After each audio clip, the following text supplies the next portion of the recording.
مراحب. رجعت حليمة لعادتها القديمة.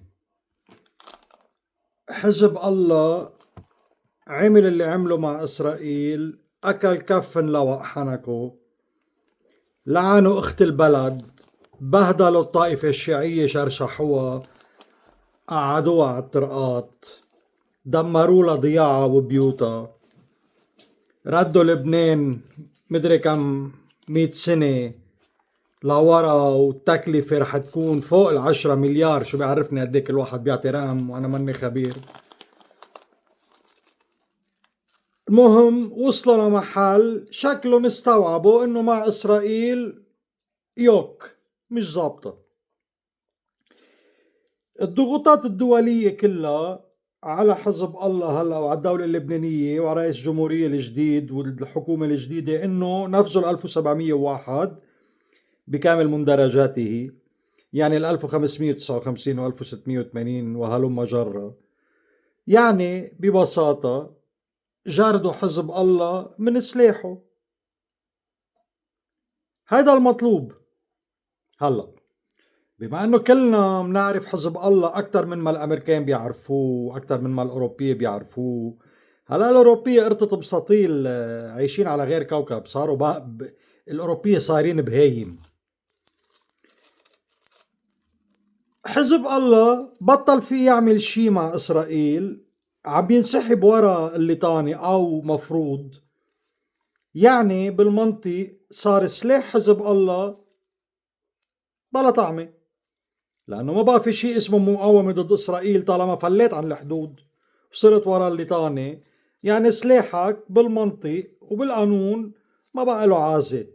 هلا بدهم يلاقوا شيء جديد، بدهم يلاقوا حجة، بدهم يلاقوا سبب. وحزب الله هم الغالبون وسلاح المقاولة وأكل الخرا.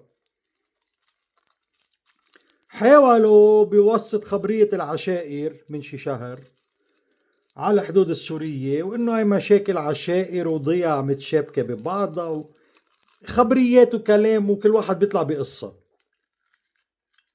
ايه عم بلف سيجارة بدخن تبغ حشيشة خيي.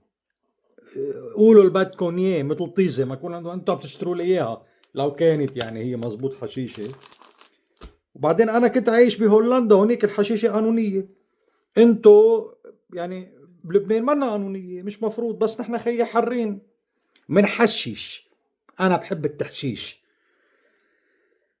المهم تنرجع. ما زبطت معهم خبرية العشائر، دخلوا الجيش شوي، انقصفوا بلبنان. قصف الجيش، رد على المصادر اللي عم تطلق النار على الأراضي اللبنانية، وخيرا فعل. هذا شغل الجيش. هلأ اليوم بدهم يخلقوا شي من تحت الأرض. فاتوا مجموعة من حزب الله، الكوماندوس، الرضوان، الجدعان، الوحوش اللي بتسوى ايه على الأراضي السورية. قتلوا 3 عساكر سوريين، ما بكفي قتلوهم، سحبوا الجثث على لبنان. يعني pure provocation، استفزاز. خيفتوا قتلتون، فهمت؟ صار مشكل، اشتبكتوا، قوصوا عليكم، قوصتوا عليهم، قتلتوا 3.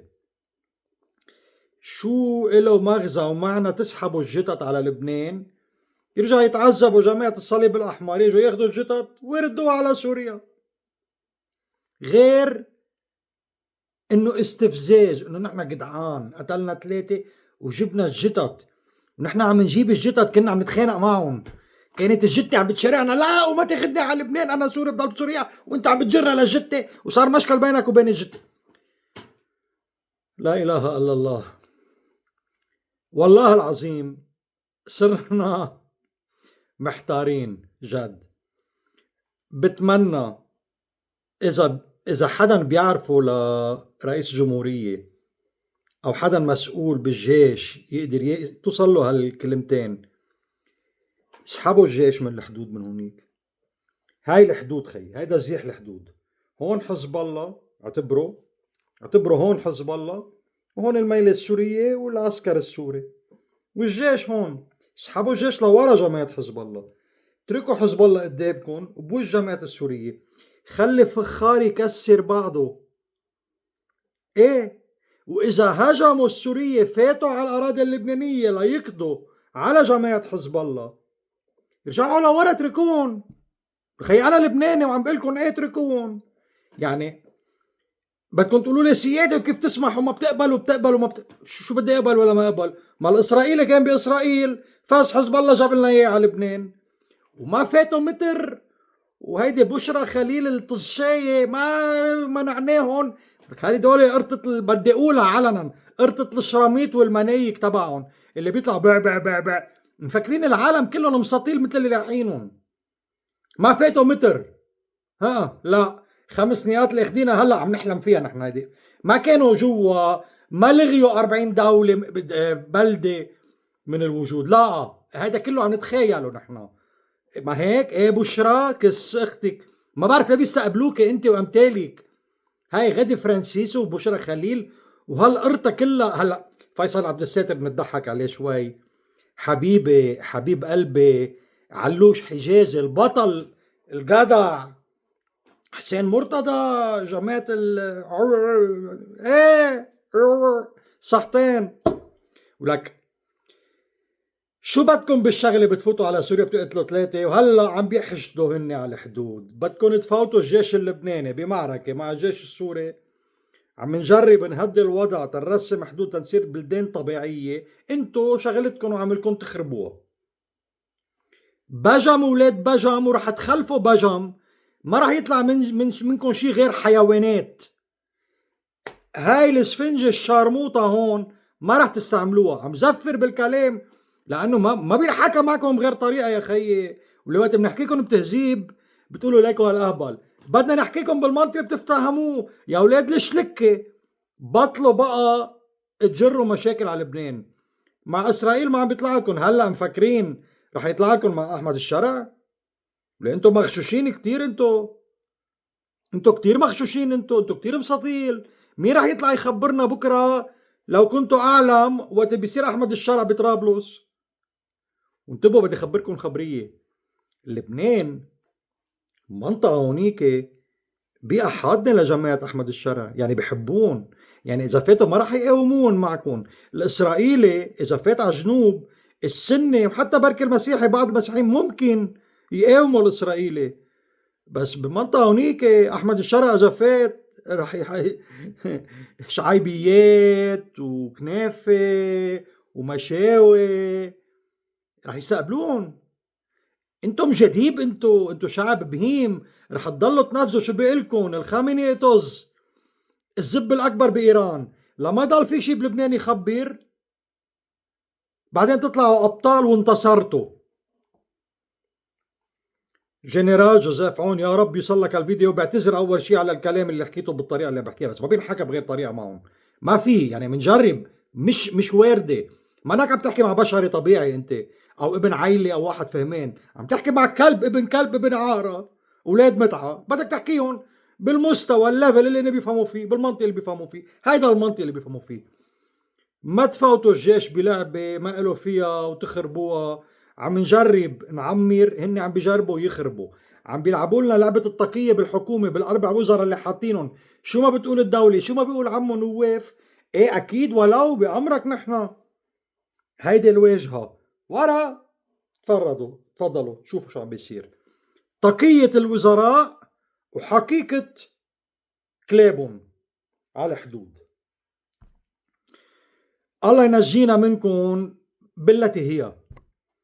كنت عم بحكي مع مرتي قبل شوي، قلت لها اذا انا عندي امنيه من ربي وحده، ولو شو ما كانت هالامنيه والله بحقق لي اياها، بتمنى يعطيني 24 ساعه القدره اخفي شعب عن الارض. ما عم بمزح، هيك عم بخبرها لمرتي. يا ريت ربنا بيعطيني القدره على 24 ساعه اخفيهم. ما بدي اقول اقتلهم، اخفيهم عن وجه الارض. والله لا اخفيكم عن بكره ابيكم. وعم بحكي عن جماعة المماتعة، حزب الله، مش جماعة أمل حتى ولا الشيعة، جماعة حزب الله تحديدا. هدوليك ما بيعنوني، هدوليك صفلوا. رح تفوتونا بمغليطة، ورح تفوتوا الجيش اللبناني بمغليطة، وكل شيء عم نجرب نبنيه بالعهد الجديد مع رئيس جمهورية مثل العالم، مع رئيس وزراء ربك عليم رح نشوف. ما رح تخلوا شيء واقف. هذا شغلكم، شغلكم الشر والدمار والقتل والخراب من يوم ما تأسستوا. وبدي أقول كلمة بعد وحدة وخلص الفيديو. لكل إنسان لبناني سيادة وكل سياسة إن شاء الله من أي فريق كان قوات لبنانية ولا كتائب ولا أحرار ولا اشتراكي ولا ألف ولا ب ولا ي ولا ت، ما بيعنيني. كل واحد بده يجي يطلع على التلفزيون ويخبرني ليرجعوا إلى لبنانيتهم لنحتضنهم ويتركوا السلاح ويصيروا حزب سياسي. ولك أيري بأمك وباللي علمك وباللي فوتك على مدرسة، مين ما كنت تكون.